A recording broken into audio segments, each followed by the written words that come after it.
आज शनिवार आहे. माझ्या इथे टुर्नामेंट आहे सुभाष टेकडीला. तर त्या सुभाष टेकडीमध्ये माझा भाऊ टुर्नामेंट बघा होता. दुपारचा वेळ होता.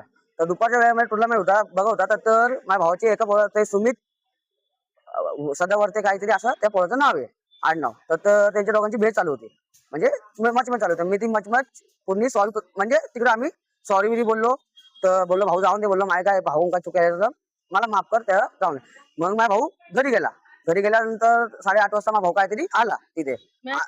मग आला आला तर तिकडं ते ते ते 10-15 जण होते. ते 10-15 जण तर होते. तलवारी डायरेक्ट आणि एवढं मारलं तो तिकडे पडला.